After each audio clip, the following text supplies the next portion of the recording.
பழனிக்கு மொட்டை போடுவாங்கன்னு தான் நம்மலாம் பார்த்தோம். பழனிக்கே மொட்டை போட்ட ஆட்சி விஜய் ஆட்சி. இன்னைக்கு நாட்டு மக்களுடைய முகத்தில் இன்னைக்கு விபூதி அடிச்சிருக்கிறாங்க. நான் கேட்கக்கூடிய கேள்வி எல்லாம், அதிகாரிகளை காப்பாற்றுவதற்கு இந்த அமைச்சர்கள் முன்வந்து வாலண்டரியா பேட்டி கொடுக்குறாங்க. அறியாமையின் காரணமாக செஞ்சிட்டோன்னு சொல்ல வேண்டிய அவசியம் என்ன? Everything is if it in order register பண்ணலான்னு சொல்ல வேண்டிய அவசியம் என்ன? நீதிமன்றத்தில் வந்து வழக்கறிஞர்கள் வந்து மாற்றி பேச வேண்டிய அவசியம் என்ன? இதுக்கு பின்னால் யார் இருக்கிறாங்க? இந்த சதி செயலில் யார் ஈடுபட்டு இருக்கிறாங்க? யாராவது ஒருத்தர் சப் ரிஜிஸ்டர் ஆபீஸ்ல போயிட்டு ஒரு டாக்குமெண்ட்டை கொடுத்துட்டு கோர்ட் ஆர்டரே வச்சிருந்தா கூட கண்டெம்ட் வரைக்கும் போனா கூட ரிஜிஸ்டர் பண்ணாத டிபார்ட்மெண்ட் எப்படி இது ரிஜிஸ்டர் பண்ணுது? இதனுடைய உண்மைத்தன்மையை விசாரிக்க வேண்டிய அவசியம் இவங்களுக்கு ஏன் ஏற்படல? ஏன் கவர்மெண்ட் கிட்ட இவங்க ஒப்பீனியன் வாங்கல? ஏன் மேல அதிகாரிகள் கிட்ட வந்து இப்படிப்பட்ட ஒரு தீர்ப்பு வந்திருக்கு, ஏற்கனவே HRNC டிபார்ட்மெண்ட்ல இருந்து நமக்கு லெட்டர் வந்திருக்கு, இதை நான் என்ன செய்யட்டேன்னு ஏன் அந்த அதிகாரி கேட்கல? ஏன் அவசர கோலத்தில் இதை ரிஜிஸ்டர் பண்றாங்க?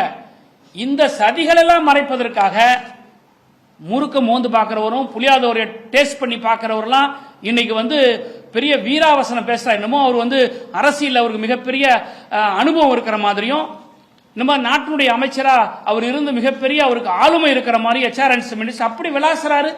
அப்படி திருப்பி திருப்பி பதில் சொல்றாரு, ரொம்ப ரோஷமா பதில் சொல்றாரு. அந்த ரமேஷ் மாண்புமிகு அமைச்சருக்கு ரோஷம் இருக்கும்னா ஏன் இந்த பதிவு செய்ய வேண்டிய விஷயத்தை காப்பாற்ற வரணும்? ஏன் நீங்க இந்த வாலண்டரி ஸ்டேட்மெண்ட் கொடுக்குறீங்கன்றத சொல்ல வரணும். அதெல்லாம் இருக்காம ஒரு பெரிய முந்திரி கொட்டை 420 நிர்மல்குமார் மாண்புமிகு சட்டத்துறை அமைச்சர், என்னடா நாட்டு மக்கள் இப்படி பேசுறீங்கன்னு எங்களை நீங்க தப்பா நினைக்காதீங்க. ஒரு அமைச்சர்கள் இன்றைக்கு கோட்டையில் இருந்துகிட்டு அந்த துறை ஆற்று இருந்தது மூர்த்தி கிட்ட இருந்து. என்ன மூர்த்தினா யாரு? ஒரு மாண்புமிகு அமைச்சராக இருந்தார். திராவிட முன்னேற்ற கழகத்தில் ஒரு அரசு பொறுப்பில் இருந்தவர். நாளைக்கு நீங்க இன்னைக்கு அமைச்சரா இருந்தா உங்க அமைச்சரா இருக்கும் போதே ரோட்ல போறவங்க வேற மாதிரி கேட்பாங்க. கடந்த ஆட்சியில் அமைச்சராக இருந்த திரு மூர்த்தி இருந்தாருன்னு சொல்லணும். அது யாரு மூர்த்தி? மூர்த்தினா யாரு? என்ன பேச்சு இது? நிர்மல்குமார் சொல்லக்கூடிய கருத்து என்னன்னா, இந்த கேள்விக்கு பதில் சொல்றதுக்கு பயந்துகிட்டு ராத்திரியெல்லாம் ரிஜிஸ்ட்ரேஷன் நடந்ததுன்னு சொல்றாரு. ராத்திரியெல்லாம் ரிஜிஸ்ட்ரேஷன் நடக்குதுன்னா முட்டாள்களுக்கு தான் இது புரியாது. டோக்கன் போட்ட பிறகு யாரெல்லாம் என்னைக்கு டோக்கன் போட்டிருக்காங்களோ அந்த டோக்கன் எல்லாம் அன்னைக்கு ரிஜிஸ்டர் பண்ணிட்டு போகணும்ன்றது அது விதி. இது கூட புரிஞ்சுக்காத அமைச்சர்கள் இன்னைக்கு நாட்டில் மங்குனி அமைச்சர்களா இருக்கிறாங்க. அன்னைக்கு இரவு எவ்வளவு நேரம் இருந்தாலும் ரிஜிஸ்டர் பண்ணிட்டு போனோம். ரைட், 9 மணி 10 மணி ரிஜிஸ்டர் பண்ணா எந்த அரசு நிலத்தையும் யாருக்கு நாங்க ரிஜிஸ்டர் பண்ணி கொடுக்கலையே, எந்த கோயில் நிலத்தையும் யாருக்கு நாங்க ரிஜிஸ்டர் பண்ணி கொடுக்கலையே. தூய்மையான ஆட்சின்னு சொல்லக்கூடிய விஜய் அரசாங்கம் இன்னைக்கு கோயிலோட லேண்டை இன்னொருத்தருக்கு ரிஜிஸ்டர் பண்ணி கொடுத்திருக்கும் போது நீங்க எப்படி எங்களை பார்த்து குற்றம் சுமத்த முடியும்? அதனால இந்த அமைச்சர்கள் எல்லாம் இந்த அமைச்சர்கள் செய்யக்கூடிய விஷயங்களை எல்லாம் மக்கள் முன்னாடி வந்து உண்மையை பேசணுமே தவிர தேவையில்லாத அரசியல் சர்ச்சைகளை உருவாக்கி பிரச்சனைகளை திசை திருப்புவதற்காக மட்டுமே இந்த பிரஸ் மீட் நடந்திருக்கிறதே தவிர இவங்க யாரும் உண்மைக்கு நாட்டு மக்களுக்கு உண்மையை கொண்டு வந்து கொடுக்கவே இல்லை. இன்னைக்கு சிபிசிஐடி விசாரிச்சுக்கிட்டு இருக்கு பழனியில. இந்த சிபிசிஐடி என்ன விசாரிக்க முடியும்? இதே காவல்துறை தான். எனவே இதனுடைய போக்கை நாங்கள் கொஞ்ச காலத்துக்கு கவனிப்போம், வாட்ச் பண்ணுவோம், மானிட்டர் பண்ணுவோம்.